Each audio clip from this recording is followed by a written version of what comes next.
Una caravana de tractores y Land Rover, provisto por los civiles, se detuvo frente al grueso de las tropas. El pelotón de morteros descargó los morteros y los misiles Milán, que costaban 600.000 libras cada uno. En la era de la tecnología, esos sofisticados misiles llegaron a la cima de la colina transportados en plataformas de madera, tan precarias que parecían dignas de la Primera Guerra Mundial. Mientras descargaban el equipo, se oyó a la distancia una serie de explosiones desde Stanley, Puerto Argentino. Nadie le prestó atención. Todos seguimos trabajando sin preocuparnos. Algunos charlaban en grupos. El primer proyectil nos tomó por sorpresa. La succión del aire y el silbido característico hicieron que las tropas agacharan la cabeza cuando cayó a unos 100 metros. De inmediato cayeron otros en la misma área y el aire se enrareció. La atmósfera cambió en segundos. ¿Acaso los argentinos nos habían localizado? Nadie lo sabía, pero los oficiales empezaron a gritar para que las tropas se separaran y distribuyeran por el terreno. A pocos minutos de ese ataque súbito de artillería, algo nuevo nos había embargado, la realidad. Sentado junto a Rick, recordé a Johnny y a sus ganas de hacer sus necesidades. Ahora yo también tenía ganas. Me levanté del suelo húmedo y caminé hasta el otro lado de la colina, a unos 150 metros del batallón que se estaba formando. Encontré unas rocas y dejé mi arma a un lado mientras me agachaba a cumplir con ese viejo rito de los seres humanos. Rick me había seguido y se agachó unos metros más allá. Mientras charlábamos, vi a un tipo abajo en el valle. Ahí estaba, caminando a unos 700 metros de nosotros, como si hubiera salido a pasear un domingo a la tarde. Rick le gritó. Tanto él como yo estábamos fuera del campo visual de la compañía. El tipo se detuvo y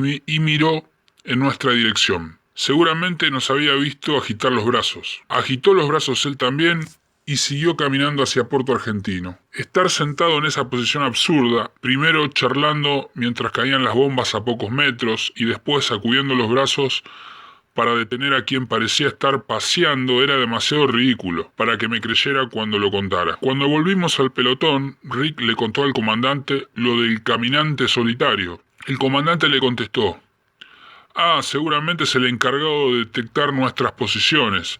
Si va para Puerto Argentino, no tenemos nada de qué preocuparnos, ¿verdad? Sonrió y se alejó. Tom y Johnny nos miraron y dijeron: claro, ¿y ahora qué? La conversación se interrumpió cuando se oyó la voz del oficial al mando, que llamaba a todos para explicar un cambio de último momento. El oficial nos dijo: bien, seré breve, porque le falta poco para dar en el blanco. Primero, los del Servicio Aéreo Especial informaron desde su posición, que está cerca de aquí, que hay mucho movimiento en Monte London. Por movimiento quiero decir que están llegando refuerzos. Los últimos informes hablan de otra compañía, una fuerza de 120 o más o menos. Así que ya no podemos pensar en unos 150 hombres, hay que hablar de unos 200 o 300, ¿de acuerdo? Sí, señor, murmuramos, como si fuera lo más normal. Bien, dijo, las órdenes no han cambiado, los planes siguen siendo los mismos. El comandante no ha perdido en absoluto su confianza, ahora a sus posiciones hasta que llegue el momento de avanzar. De nuevo en nuestro santuario preparamos el último té. Steve Wake se nos unió un momento y escribimos unas líneas a casa. La espera se hacía cada vez más tensa, esta vez para nosotros. Steve se quedó unos minutos hasta que lo llamaron. Cuando me senté sobre el equipo, llegó el sacerdote con la intención de darnos ánimo. Le dimos nuestras cartas. John y yo nos pusimos de pie para charlar con él. Señor, ¿puede hacernos un favor?, le dije. ¿Qué, Vince?, me preguntó. Si me pasa lo peor, ¿podría arreglar que me entierren en Aldershot y no aquí? Sonriente agregué: ¿podría pedirle a Caron que ponga una botella de whisky irlandés Bushmills en el cajón? Él me miró con severidad, pero cuando vio que le hablaba en serio, asintió. Sí, no hay problema, contestó. El padre Derek fue quien me había casado con Caron hacía apenas 6 meses. Había casado a muchos del batallón y yo no le envidiaba la tarea de llevar malas noticias cuando las hubiera. Johnny charló con él un segundo y después se nos unió Tom. El momento se acercaba y la atmósfera se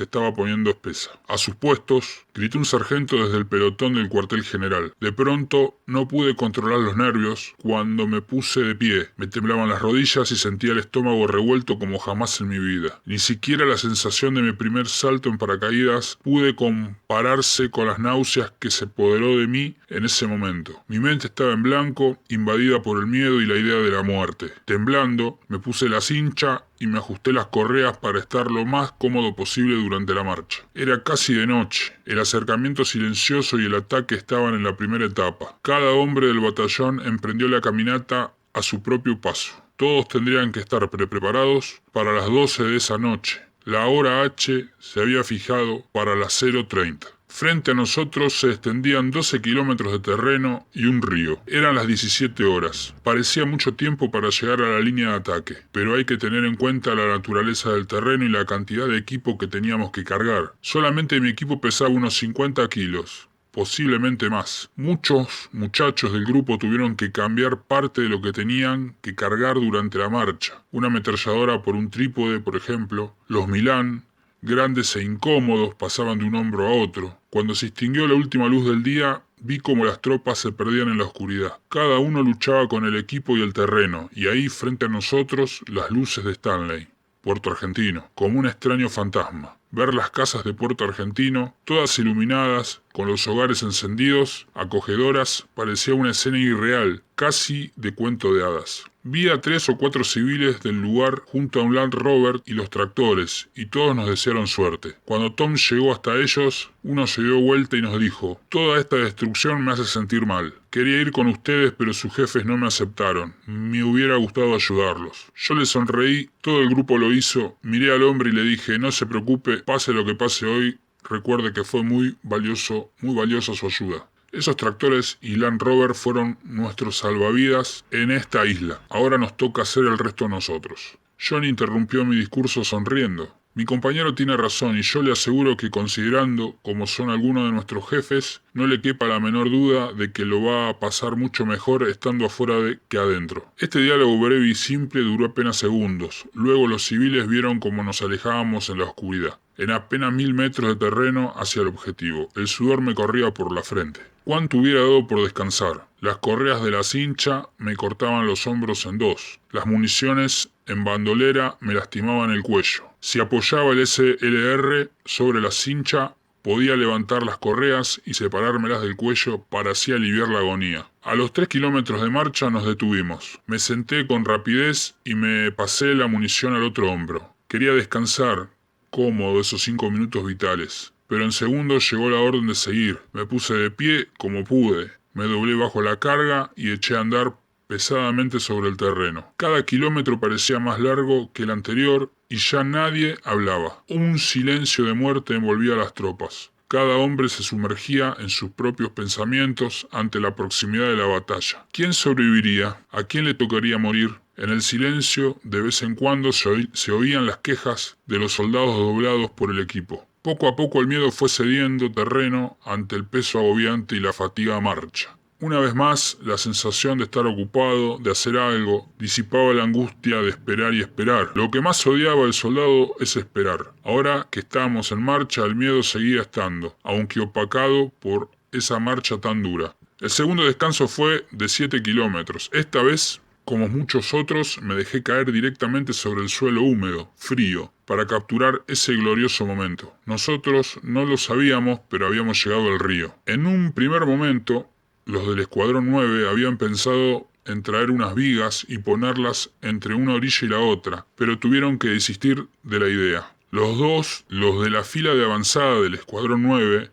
y algunos de nuestra compañía D, habían intentado buscar un lugar menos profundo para cruzar. Se merecen un reconocimiento, aunque no lo lograron. Estaba escrito que no nos teníamos que mojar. Esos ríos de mierda, no encuentro otra palabra para describirlos. No hacían más que mojarnos los pies y llenarnos las botas de agua helada, lo que nos hacía suponer que de ahí en adelante la pasaríamos peor. Qué extraño que con el paso del tiempo aún recuerde cómo me mojé al cruzar ese arroyo. Murrell Bridge quedaba a la derecha a 2 kilómetros. Había grandes posibilidades de que estuviese minado. Bueno, hasta aquí la primera parte de la marcha de los británicos hacia Monte London esa noche del 11 de junio. Bueno, nos vemos en la segunda parte. Hasta pronto.